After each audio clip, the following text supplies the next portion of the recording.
ഇന്ന് നമ്മൾ പഠിക്കാൻ പോകുന്ന ഈ ഫോർമുല സ്റ്റുഡൻസിൻ്റെ കേസിൽ ട്യൂഷൻ ക്ലാസ്സുകൾ അല്ലെങ്കിൽ നമുക്ക് സ്കൂളുകളിൽ ഒക്കെ എങ്ങനെ യൂസ് ചെയ്യാൻ പറ്റുന്നതെന്നാണ്.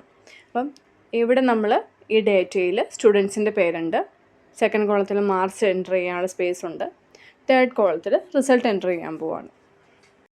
നമ്മളിവിടെ ഫോർമുല എഴുതുവാണ്. Is equal to if open bracket മാർക്കിൻ്റെ സെല്ല് സെലക്ട് ചെയ്യുന്നു,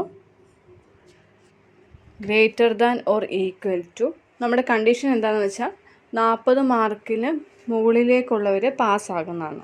അപ്പം greater than or equal to 40, comma, കൊട്ടേഷനിൽ പാസ് എന്ന് എഴുതുന്നു, കോമ, കൊട്ടേഷനിൽ ഫെയിൽ എന്ന് എഴുതുന്നു,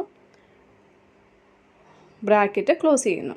ഇപ്പം നമുക്ക് കണ്ടോ, ഇവിടെ മാർക്കൊന്നും എഴുതിയിട്ടില്ല, അതുകൊണ്ട് ഇവിടെ റിസൾട്ട് ഫെയിൽ എന്ന് പറയും കാണിച്ചിരിക്കുന്നത്. നമ്മളിത് താഴോട്ട് ഡ്രാഗ് ചെയ്യുകയാണ്.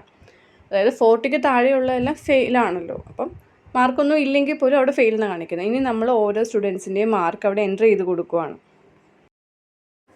75 എൻ്റർ ചെയ്തു, പാസ് എന്ന റിസൾട്ട് വന്നു. 35 40യേക്കാളും താഴെയാണ്ട് fail, 48 pass, 22 fail, 90 pass, 70 pass and the last 80 pass. അപ്പോൾ നമ്മൾ ഇതുപോലെ അനുസരിച്ച് ഇപ്പോൾ ഇക്വേഷൻ ഓൾറെഡി നമ്മൾ എഴുതി വെക്കുവാണെങ്കിൽ സ്റ്റുഡൻസിൻ്റെ മാർക്ക് എൻ്റർ ചെയ്യുമ്പോഴത്തേക്ക് അത് പാസ്സാണോ ഫെയിലാണോ ഓട്ടോമാറ്റിക്കലി ഇക്വേഷൻ നമ്മൾ ഓൾറെഡി റിട്ടേൺ ചെയ്തുകൊണ്ട് തന്നെ നമുക്ക് ഓട്ടോമാറ്റിക്കലി അതിൻ്റെ റിസൾട്ട് കിട്ടും.